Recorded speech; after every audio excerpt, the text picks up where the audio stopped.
Hey guys, I'm FatBuddyCat, and this is my custom vintage mini bike.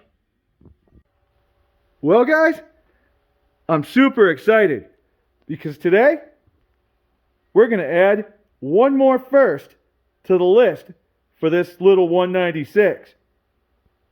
You know what that is? My first complete failure at building a motor. Let's take a closer look. On the workbench, we have the stock piston. This came out fine. The crank, it's okay. The billet rod's all good. The new bearings I bought, they didn't even get touched. This flat top piston, well, it wasn't so lucky. Neither was one of the rings. And the worst part is, I completely ruined the block. Look at the cylinder wall. I scored it there and down there. How did that happen? Well, I think these rings could tell us something. The piston has a series of rings. You have a silver one that's on top. You have that black one that's in the middle. And down on the bottom, you have your oiler. It's made of 3 rings. 2 of these thin ones, and 1 that looks like a big copper accordion. This is one of those thin ones. This is the one that goes on the top. If we look at it up close, you can see a crease there and another one here. This piece is bent out. When the piston was going into the cylinder, everything felt okay. I was using a ring compressor.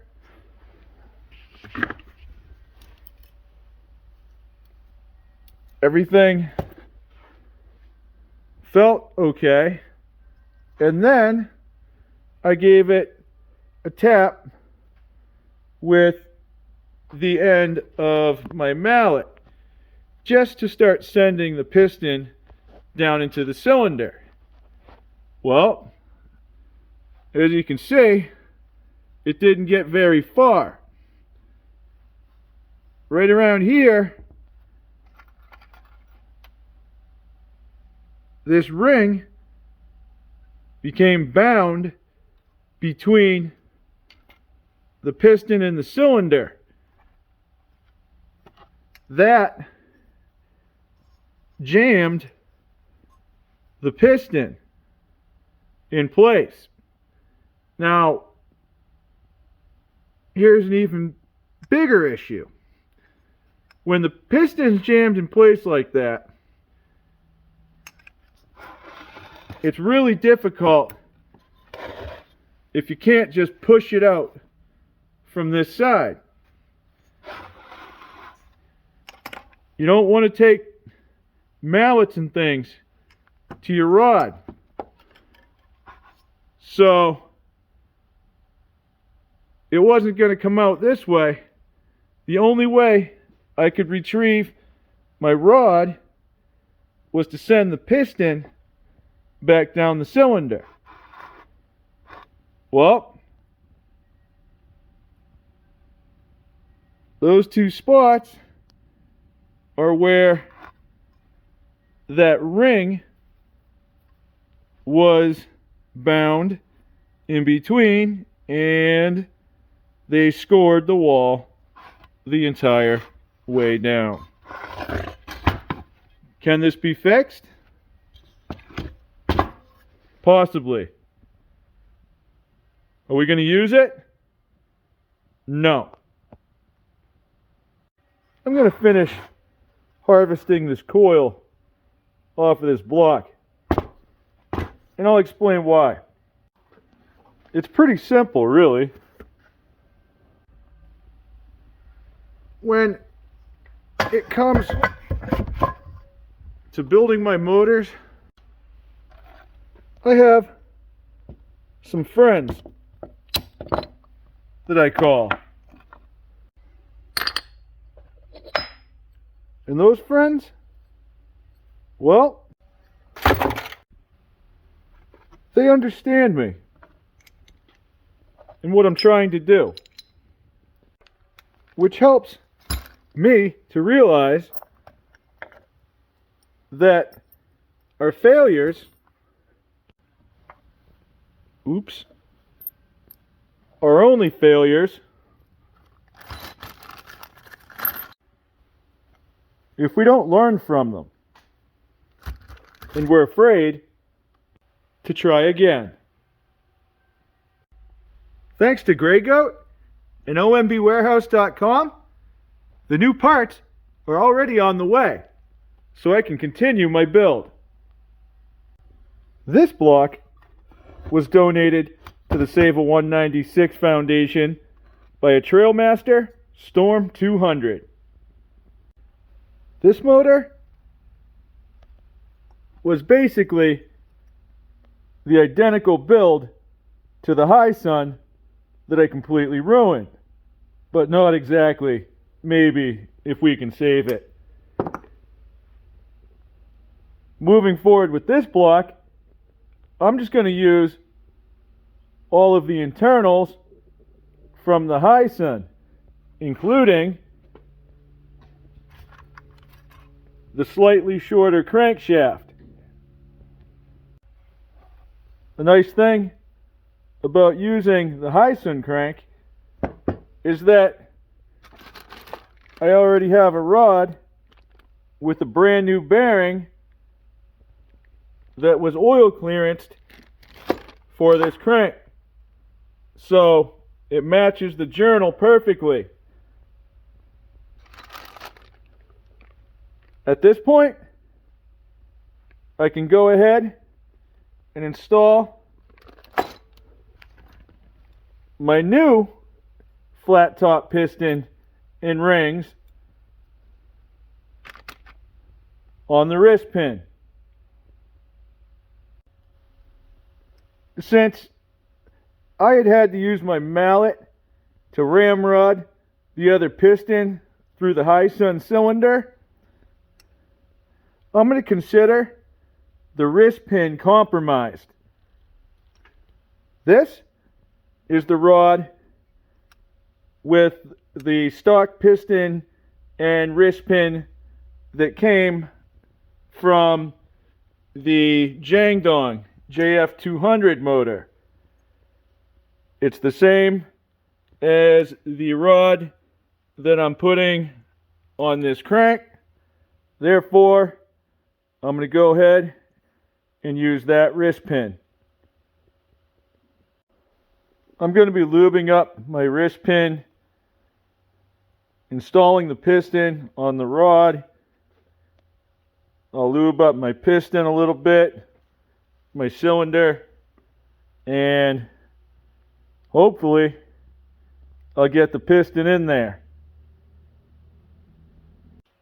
Before I put my ring compressor on, I'm going to put my crank in.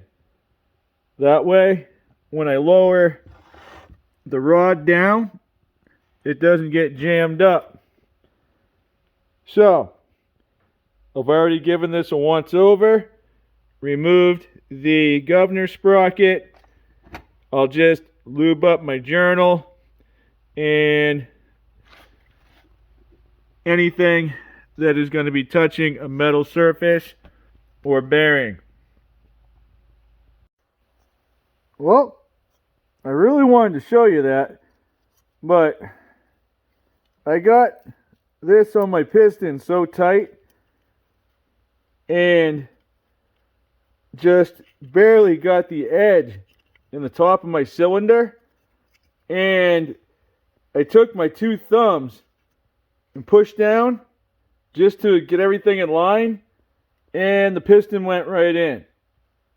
So these work. Alright, so now I have my billet rod and my piston in. I have my cap on my rod. I'm going to go ahead and torque that in. Since I pre-oiled my bearing, I went ahead and set the torque at 170 inch-pounds. I grabbed a pair of matching lifters. I'm going to go ahead, lube these up, and get them installed. I got some nice shiny lifters in there. Back here, I got a couple CS cams just chilling out. I'll make sure everything looks alright. Clean it off, lube it, and I'll install it. I also took my handy dandy funnel and dropped some synthetic right down there in my journal too. Alright, our rod and piston are all set. Our lifters are in. And our timing dots line up. Next, I'll be after a fresh gasket set and a crankcase cover. I got my crankcase cover all cleaned off.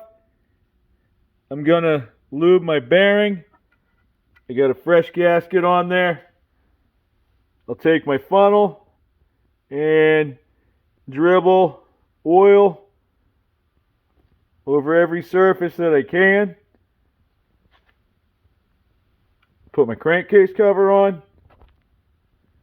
And torque spec is 17 foot-pounds. Off camera, I also checked my crank slop. Reason being, this motor had a different crank. It's the same stroke and everything. It's just good practice.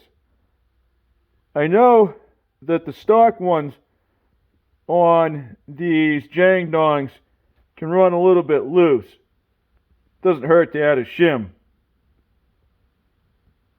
It seems like it took the high sun crank. No problem though. You can go ahead and move our bottom end to the side for now.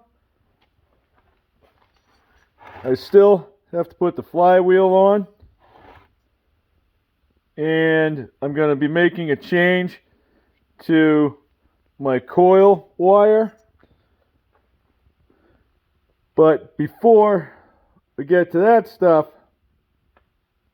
we have something else that's going to take a bit of time. This is an Everest 14cc head. I've already gone through and ported it and polished it the best I could with what I have. I really worked on the short radius and you can see all the other cyborg meat I grazed in the process. We're just looking for a little bit of flow to match the compression that we're building. 14cc head, flap top piston. We're getting it done.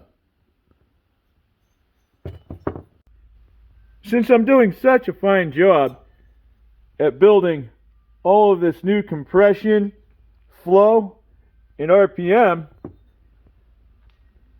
my friends over at OMB Warehouse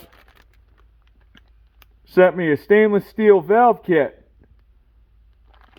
Not only are these valves better, but this also allows us to run those sweet billet retainers.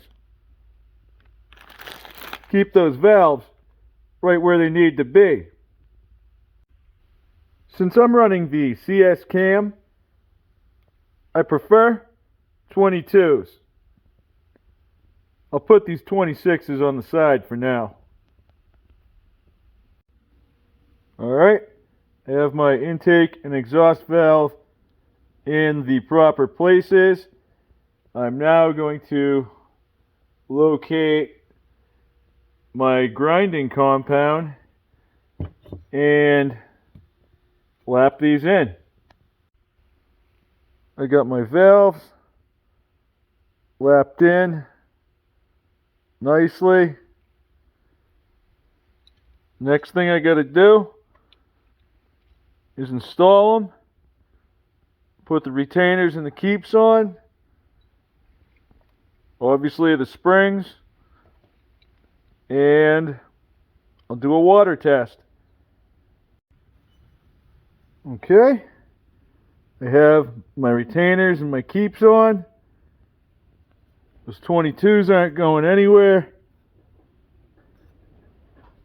Now I'm going to fill up my ports with water and put this down on a piece of paper, and I'll let it sit for a little bit.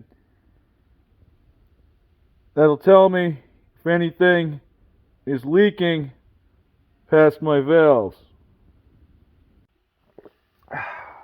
Alright, the head checks out. Over on this side, I'm going to add a 4-degree Woodruff key and a PVL flywheel. Getting your 54 foot-pounds is a whole lot easier if you get the right tools. I just transferred 20 fluid ounces of oil into that container. Now I'll dump it in my motor. Now I want to lubricate my cylinder and my rings. So I'll lower my piston down nice and easy. I have some fresh motor oil here, and I'll just coat my cylinder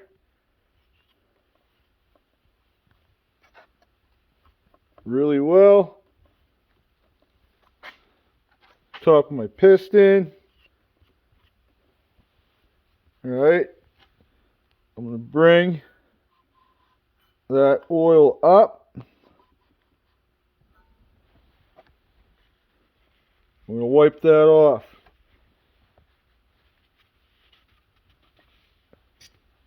That's giving us any dirt that was on top of our rings. It's pushing it to the top. Alright, so we're going back down. Put some fresh lube on her.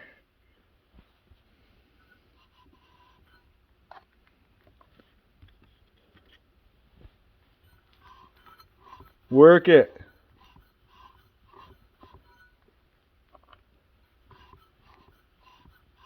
Let that honey leak right back down there. It'll find its way back into the crankcase. That's the good stuff now.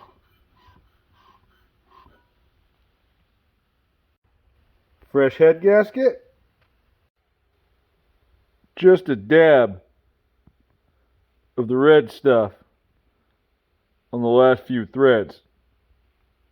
When torquing the cylinder head, I take them to 17 and then 18. Not all the way to 18. 17 spec. I'm going to swap the stock push rods for stainless steel. I know I have some rockers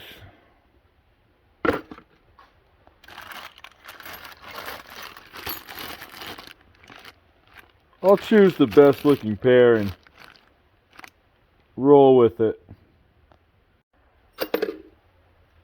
Don't forget those high performance lash caps. There they are.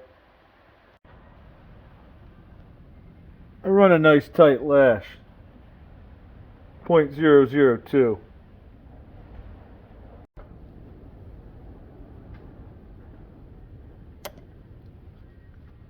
I got this rubber one. I'll use that instead. Before I cover this up, I'm sure to lubricate my valves. Got my coil. I swapped out my ignition cable for this nice, compact, low profile one that one of my good friends sent me.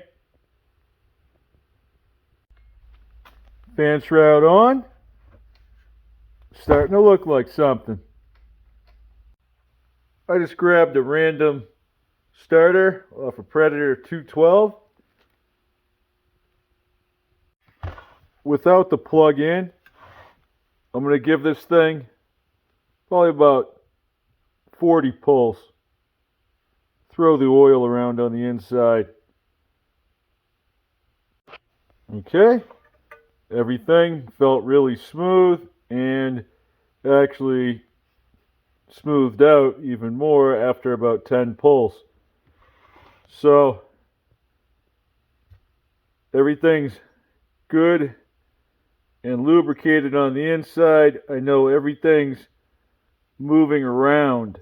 Everything's doing what it's supposed to do thus far. If anything goes wrong from here, it would be gasket or ring failure, something like that. The plug that I had in here was an NGK-R. That one's still good, so you're going right back in. All right, that's much better. That's also just about how this motor is going to sit on this mini bike. Up next, I'm going to get this motor on the frame and start taking a look at things like the carburetor, the torque converter, driver, and belt, as well as some sort of very custom exhaust. No matter what, we're going to figure it out. Even if we have to ask our friends in the community for help. Because sometimes, friends are what you need when it's a work in progress. Have a good night, guys. Thanks for watching. And I'll catch you on the next one.